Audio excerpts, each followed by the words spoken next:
Olá, meu amigo, minha amiga, muito obrigado por vocês estarem aqui no nosso Portal do José. Hoje iniciando nosso papo com uma novidade muito bacana.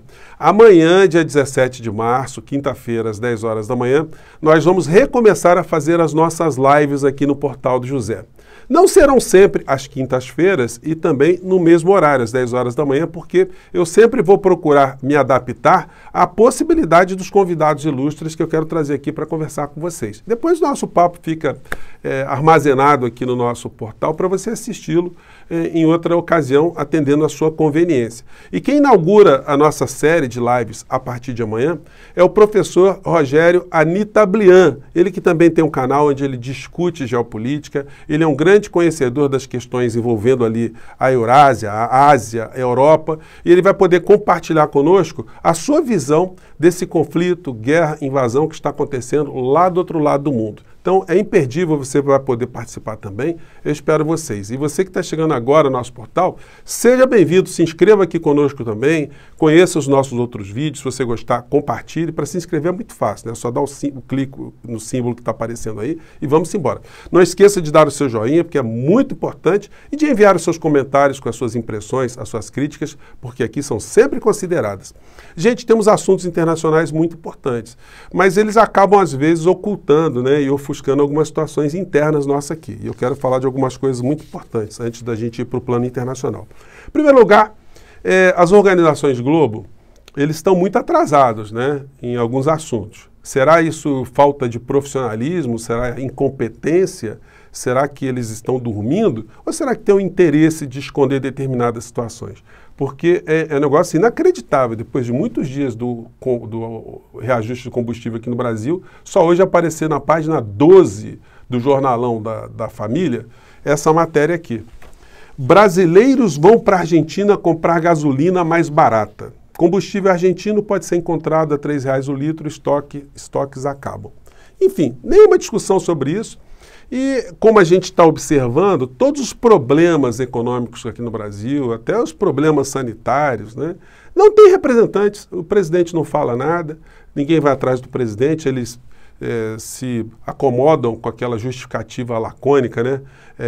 Perguntamos ao Palácio do Planalto, mas eles não nos deram retorno. Como é que é? Então a imprensa é assim mesmo.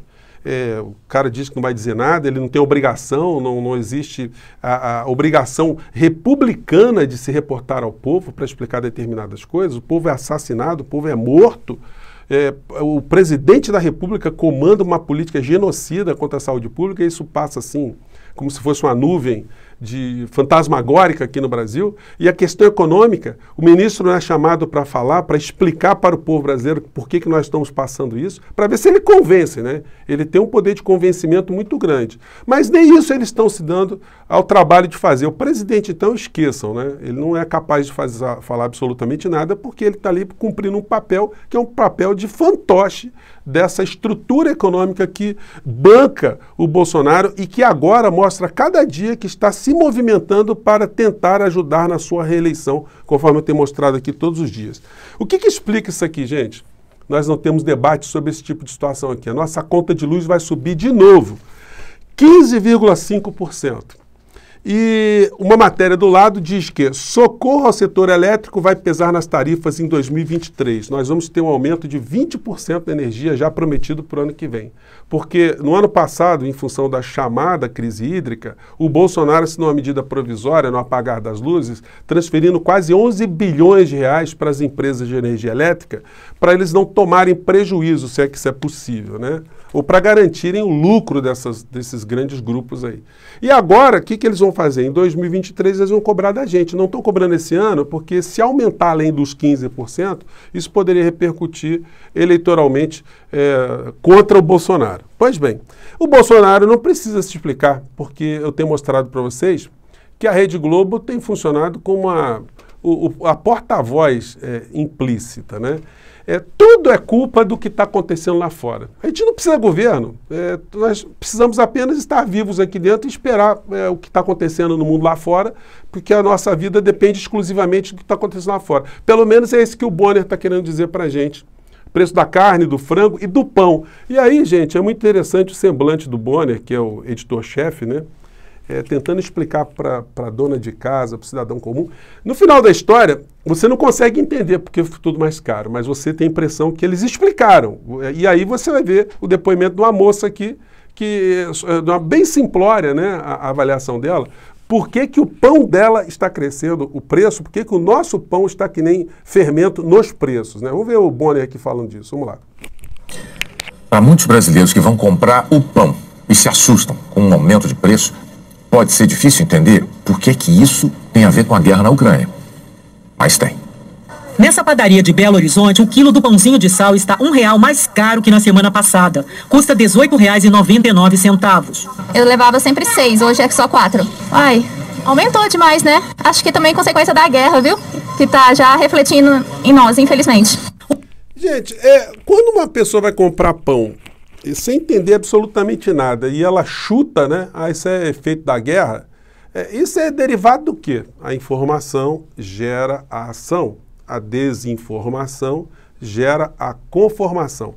Então, já está rolando para cima e para baixo qualquer tipo de desculpa para qualquer problema econômico nacional. Aumentou a manicure, guerra na Ucrânia. Aumentou a borracha, o chinelo, a havaiana, guerra na Ucrânia. Carne subiu, guerra na Ucrânia. E antes da guerra que a gente já estava num problema econômico gigantesco. Mas era pandemia, enfim. Mas e quem é que cuidou de tratar do povo brasileiro, da economia? Quem é que conversou, tentou canalizar o interesse público, o poder judiciário, governadores, prefeitos, sociedade civil, meios de comunicação para enfrentar a pandemia? Quem é que fez isso?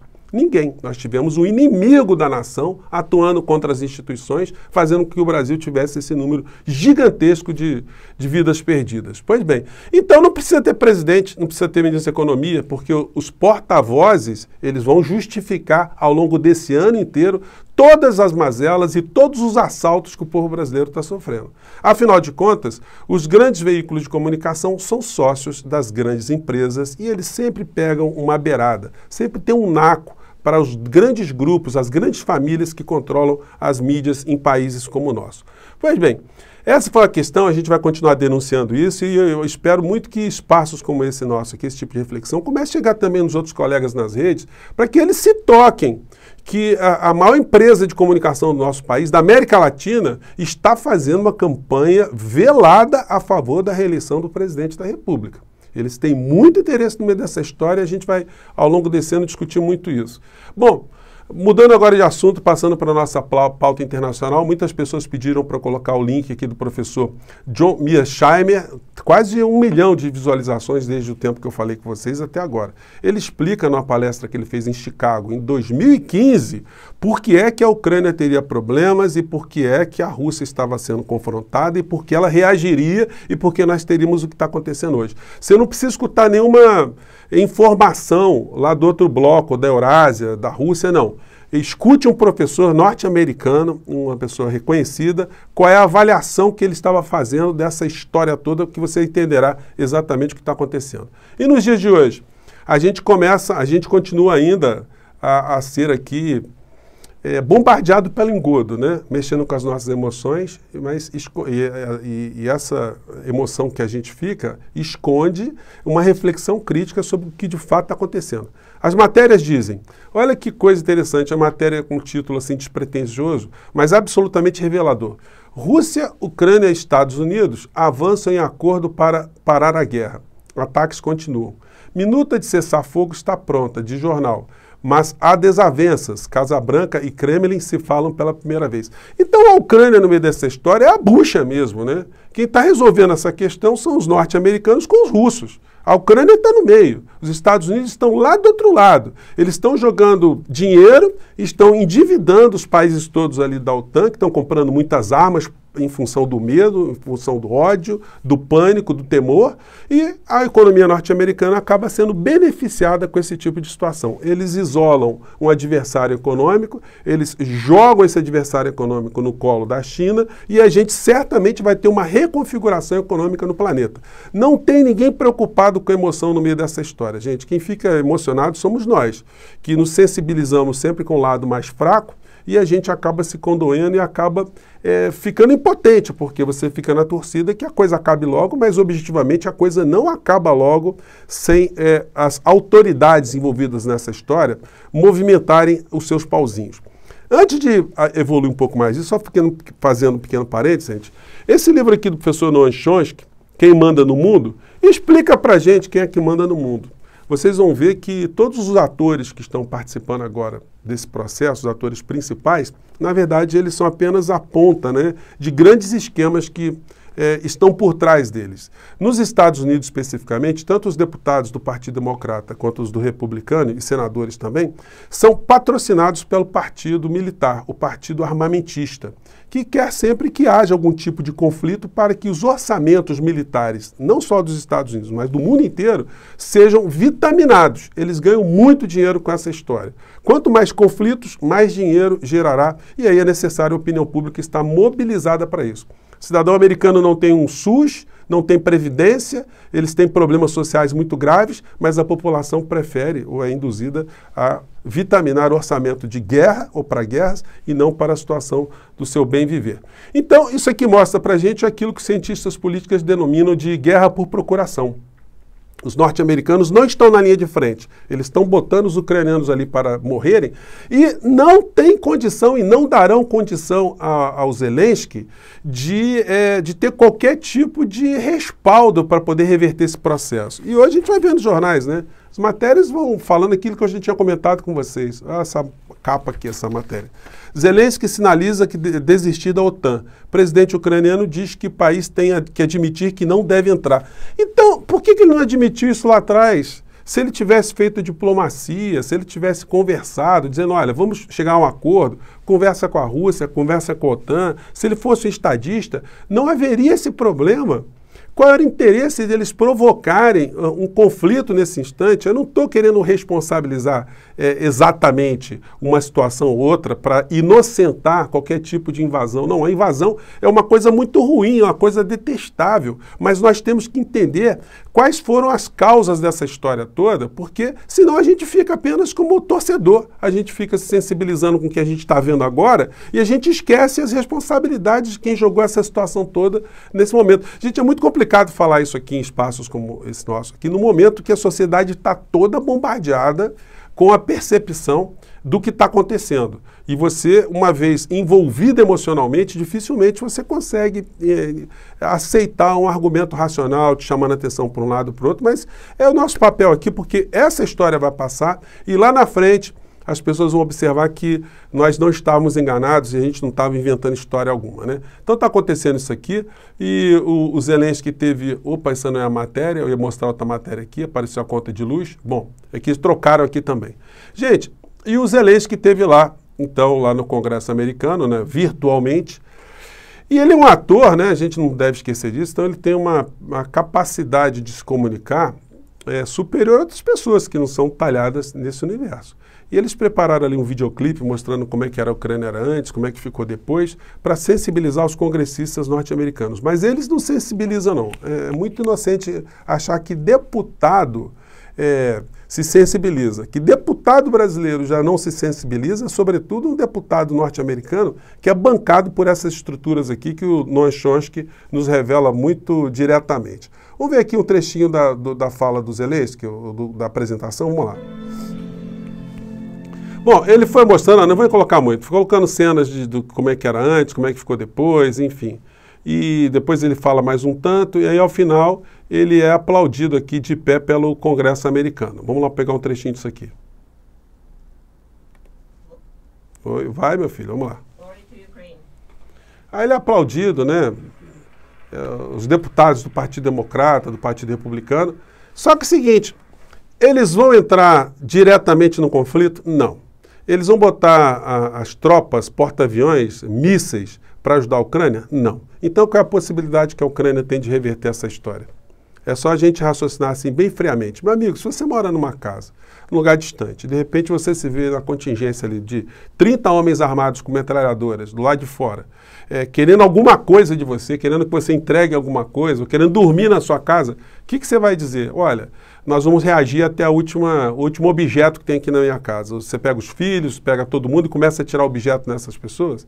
Ou você vai tentar, no mínimo ali, uma solução que minimize qualquer tipo de problema maior para você e para sua família? O presidente ucraniano, ele pensou dessa forma, ou simplesmente o comportamento que ele está tendo agora está muito mais no campo da fantasia, muito mais no campo de Hollywood do que do campo geoestratégico, do campo de um entendimento que um estadista deveria ter nesse momento. Quem paga a conta no final da história é o povo ucraniano, né? E essas palmas que vocês estão vendo aqui para o Zelensky, elas me lembraram palmas também igualmente dadas ao Juan Guaidó. Numa cerimônia no Congresso Nacional, ele estava presente.